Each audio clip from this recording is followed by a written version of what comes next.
Hello there, this is an Algebra 1 video. It is Chapter 1, Section 1, and today we will be talking about variables and expressions. And before we get started, we need to give you a little bit of vocabulary so that when we use certain words that we're all thinking the same thing in terms of what those words mean and represent.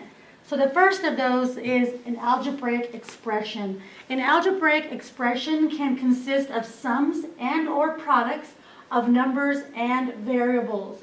And so what I've done is I've kind of given you an example. When we say sums, we oftentimes think only addition, but technically the definition of subtraction is to add a negative, and therefore we're talking about sums and differences when we say that it can consist of sums.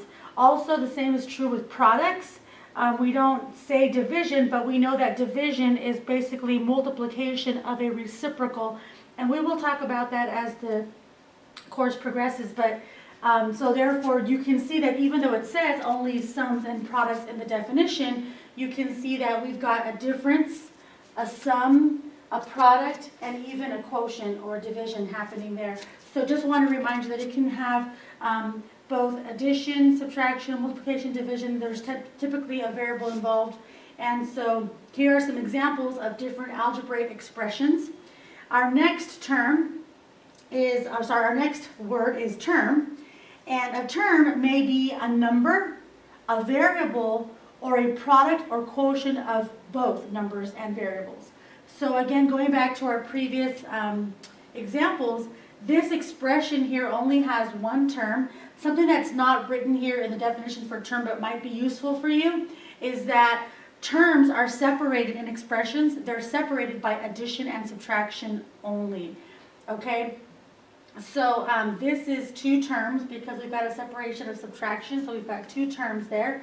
This is addition, so we've got two terms here. Notice that the term can be a single number, or like in this case, this term of 3, a single number, or it can be a combination of a number and a letter. So that's also something to keep in mind. Here we have one term because multiplication does not separate into two terms. And this, even though it looks like two terms, is actually one term because it's got division. And again, we usually only separate terms by addition and subtraction. So this, if you had written it with a fraction bar instead of a division symbol, would be 4CD divided by 3MN and would not therefore be considered two terms, one term. So just keep that in mind. And we refer to terms that have variables in them as variable terms, and terms that don't have any variables, we refer to those as constant terms. The point for that being that when you have a variable, the value of this term can change, hence variety, variable. For example, if y is 1, then 5 times 1 is 5, and the value of this term is 5. But if we change the y to a 2, then it would be 5 times 2, which is 10. And so therefore this term, its value can change depending on the variable. Therefore, we call this a variable term. But in the case of the constant term, there's no variable attached. So this will always stay a 3, and this will always stay a 2. So we call those constant terms. Just some things that you want to keep in mind. Alrighty. Our next slide here is going to talk about factors and products. All right, a factor is quantities being multiplied in a multiplying expression. And again, I'll explain that in some examples here. A product is what we refer to as the result of that said multiplication. So, for example, let's say that you have, let's make it real simple, not even use variables. We can say 2 times 5. The factors in that expression are 2 and 5. So the quantities that are being multiplied are 2 and 5. So we call those the factors. Now the product would be the result of that multiplication, which would be 10 because 5 times 2 is 10. All right, now when we have a variable, we don't always know the exact result. We don't know that it's actually a raw number like 10. But we can say, for example, if I had 2 times x, the factors are 2 and x.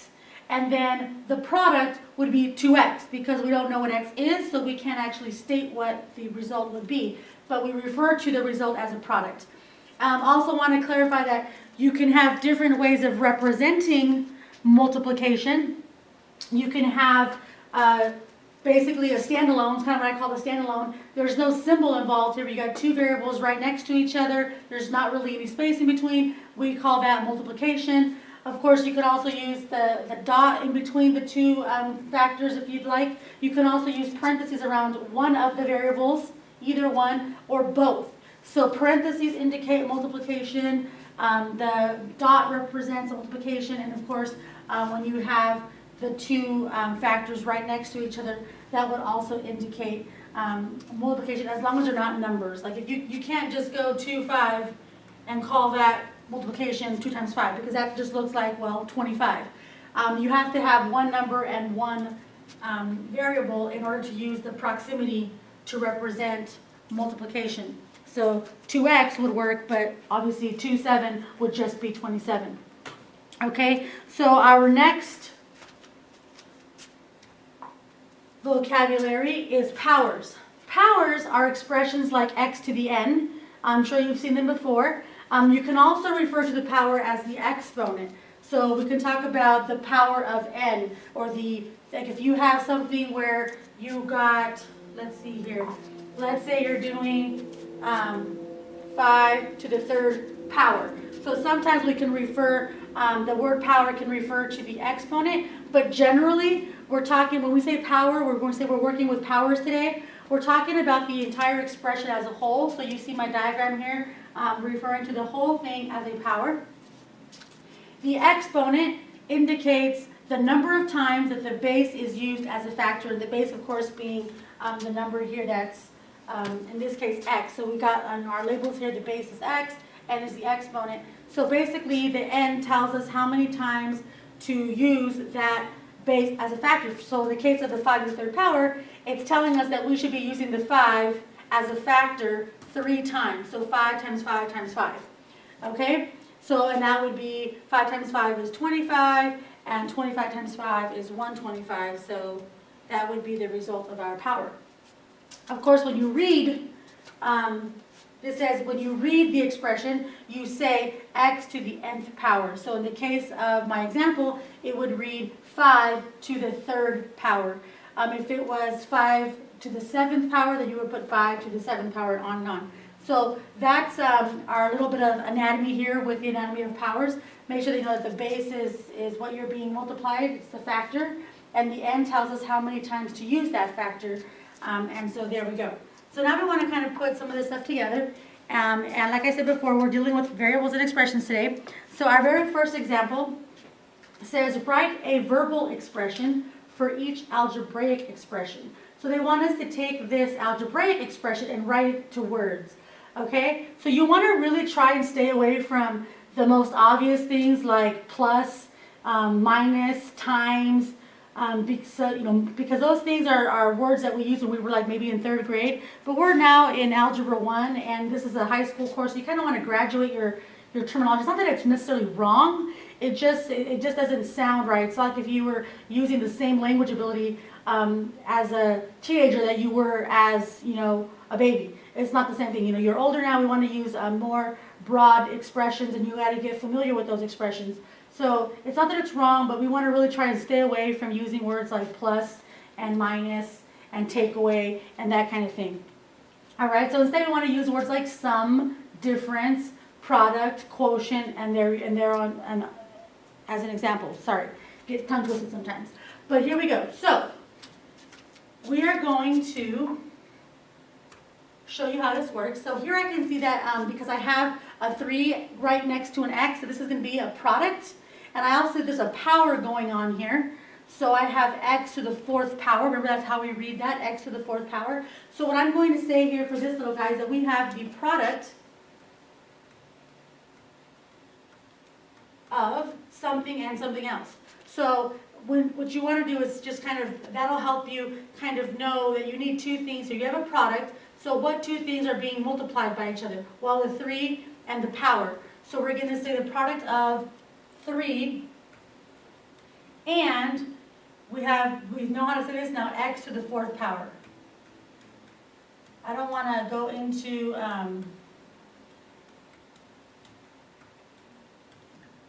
the side over here because that's going to be part B. So I made that into two lines there, but you can do it all in one line if it fits in your notebook. But we have the product of 3 and x to the 4th power. So really straightforward. So now we're going to do the same thing with B, only now we have a couple of things going on. We have a power again. We have z to the 2nd power. We have a product because you have 5 times z to the 2nd power. And you also have a sum because you're adding 16 to that. So we want to make sure that we do this. And so we want to stay away from words like plus and times. So we're going to say here that we have first and foremost a sum. So we've got the sum of, and then you're going to have the sum of two things. You're going to have the sum of blah and 16. Right? So you have a sum of two things. So you're going to have thing 1 and thing 2. So you've got the sum of the 5z squared and 16. But now we got to figure out what to put in here, because when I put in here 5z squared, that's also a product. So now I'm going to say in here the sum of the product of 5 and z to the 2nd power. So I hope you see what's happening there.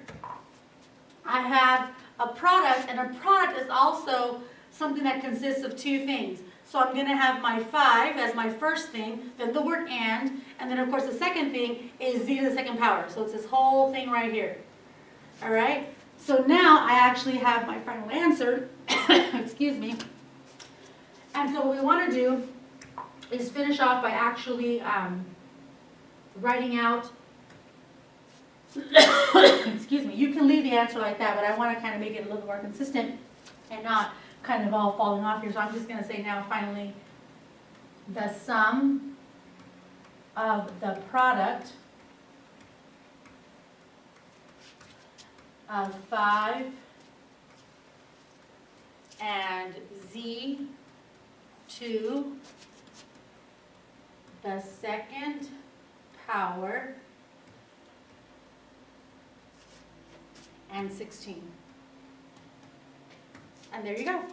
And just like that, you've written verbal expressions for the algebraic expressions. So now I want you to try these two on your own, and then we will check them when you come to class. So then we'll move on. I want to give you guys some a cheat sheet, so to speak, of some common translating verbal expressions. So we've got 4 operations: addition, subtraction, multiplication, and division. And then we have verbal phrases that are typically used with those operations. And I've also excluded the basics like plus, minus, times. All right, so instead we've got for addition phrases like more than, the sum of, increased by, added to. In the case of subtraction, we have less than, subtracted from, difference of, decreased by. In the case of multiplication, we can use things like product of, multiplied by. In the case of division, quotient of, and divided by. All right, so those are the things that we're going to be using as we go into example 2, which now we're going backwards. In example 2, we want to translate the verbal expressions into algebraic expressions. So we're kind of going backwards from what we were just doing a little while ago.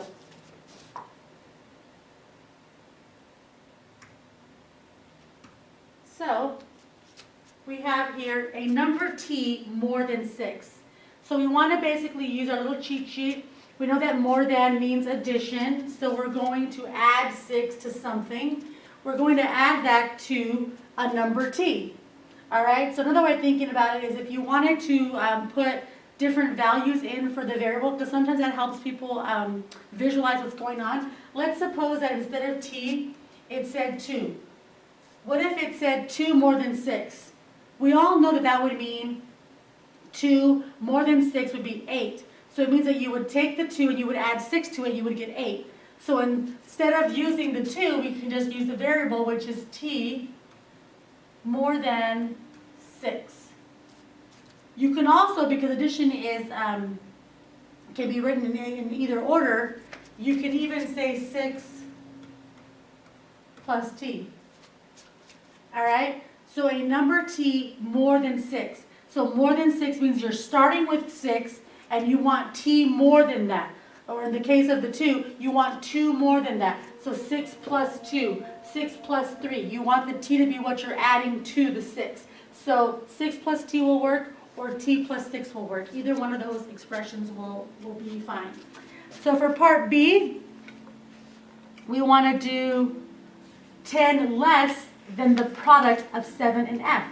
So we know that with math, most of the time you want to kind of work backwards.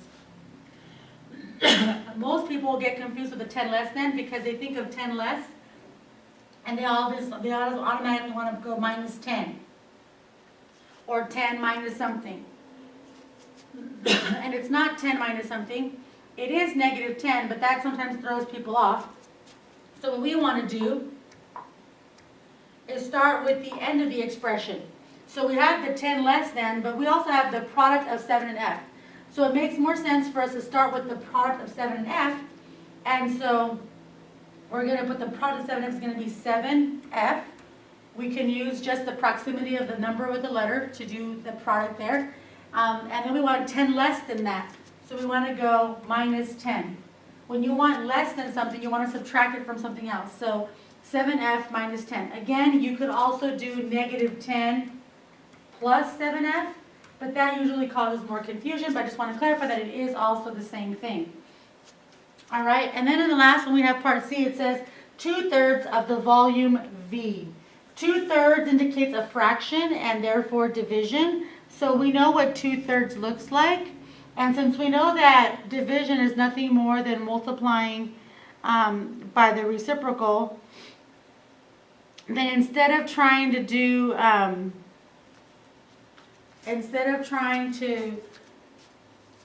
put division actually forcefully into our expression, we're just going to say 2/3. We all know what that looks like. 2/3 of. Okay, 2/3 of means that we're going to be multiplying. Okay, so 2/3 of the volume. So there we go. Really simple. 2/3 be multiplied by v, and there you go. So don't be confused by the fact that it says 2/3. You might be thinking division, but that just means that the factor is 2/3. So when it has the word of there, you're going to be multiplying that by the volume. So 2/3 v is going to be our answer for part C. And so now that we've done those three, I would like for you to try do it yourself number 2.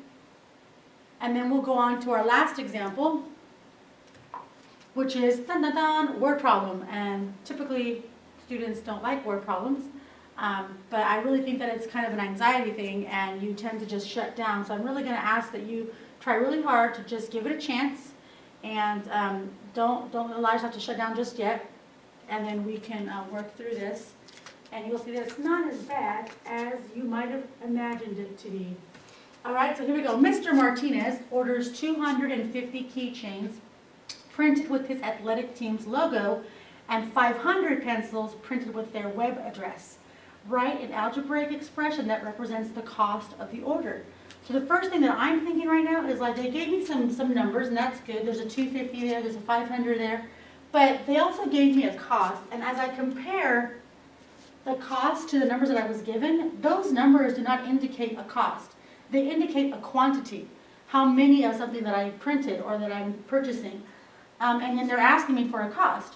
Well, in a word problem situation, you always want to use the variable as whatever you don't know in the expression.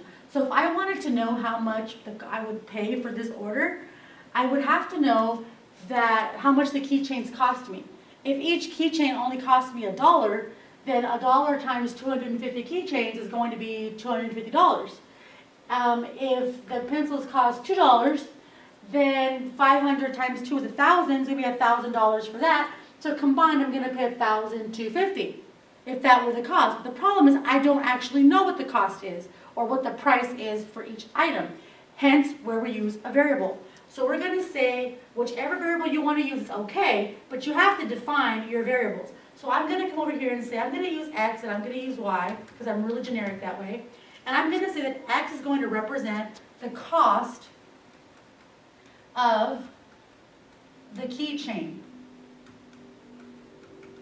And then Y will represent the cost of the pencil. So now I have a variable that represents the cost of each item. And since I know that multiplication is what I need to multiply the quantity of items by the cost of the item to get the total purchase price, right? So that means that I'm going to pay X dollars or cents per keychain. So that's going to be 250X. On top of that, I'm going to also add to that, right? So I'm going to buy two different things. I'm going to pay $500 times whatever the cost of the pencil is, which we don't know, but we're going to call it Y. And that would be my total cost. So this expression now represents what they asked us to represent, which is the cost of the order. 250X plus 500Y. So basically the strategy here is to identify what you are being asked to find. And then if you don't know what those quantities are, you need to make variables for those quantities, and then you can write your expression. All right? So I want you to try this do-it-yourself question. And once you have completed this question, you will have completed your notes for this lesson. And I will see you in class. And thanks for watching.